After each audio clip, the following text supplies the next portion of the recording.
When you peel back the glossy veneer of history, what do you find? Not just dates, not just names, but the intricate threads that weave the fabric of civilizations. That's what today is about. Context. Not the kind of context that tidily frames a moment, but the expansive, thought-provoking kind that helps you see the world not as it is, but as it came to be.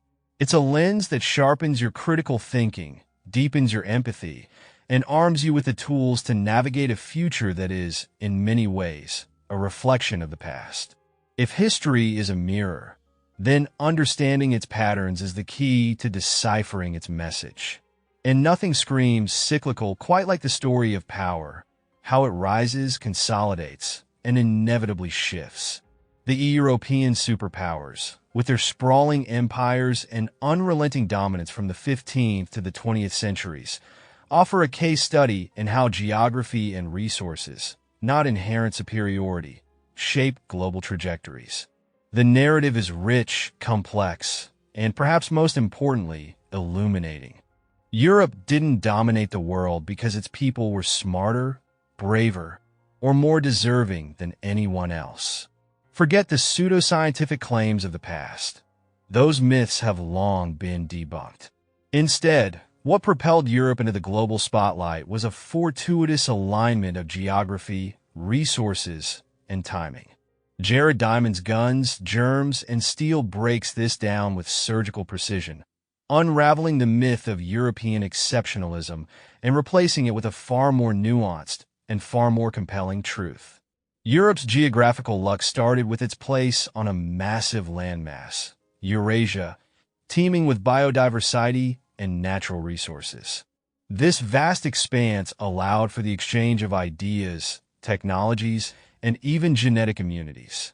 Unlike isolated continents, Europe was part of a sprawling network where knowledge could flow freely, sparking innovation and accelerating progress. While different societies retained their unique cultures, they shared the breakthroughs that mattered most: agriculture, metallurgy, and eventually the seeds of industrialization. Think about the plants and animals native to Europe. Wheat, barley, cows, pigs, horses. These weren't just sources of sustenance. They were catalysts for complex societies.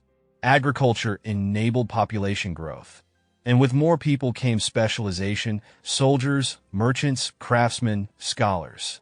A society capable of feeding itself could afford to invest in its future, and Europe did just that. Meanwhile, its geological bounty, abundant deposits of iron and coal, fueled advancements in tools, weapons, and infrastructure. It wasn't destiny. It was opportunity, seized and amplified. Now, add a few strokes of serendipity. The printing press, the Renaissance, the Enlightenment, each of these milestones was a spark that ignited a cultural and intellectual revolution. The printing press democratized knowledge, while the Renaissance rekindled curiosity and creativity. The Enlightenment, in turn, championed reason and science, laying the groundwork for technological leaps that would forever alter the global balance of power. But no advantage comes without its shadows. Europe's domestication of animals, while a boon for agriculture and transport, also turned the continent into a breeding ground for diseases. Pathogens leapt from livestock to humans, evolving into the likes of smallpox and influenza. For centuries, these diseases ravaged European populations, but those who survived developed immunity. When European explorers ventured to the Americas and Africa, they carried these invisible weapons with them, unleashing epidemics that decimated indigenous populations unprepared for the onslaught. The resulting collapse of societies made colonization not just possible, but devastatingly effective. To call this a triumph of one culture over another would be to miss the point entirely.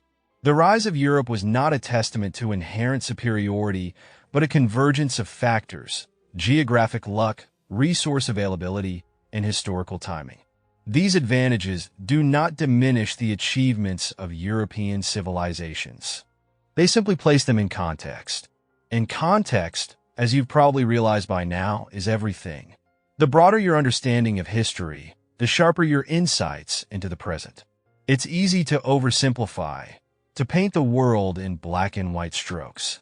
But when you start asking why and how, the picture becomes infinitely richer and infinitely more useful. You begin to see the echoes of the past in today's challenges and opportunities, equipping yourself to navigate a complex world with wisdom and purpose. So the next time you find yourself overwhelmed by the chaos of modern life, take a step back. Look for the patterns. Ask the hard questions. Context doesn't just help you understand the world. It helps you shape your place within it.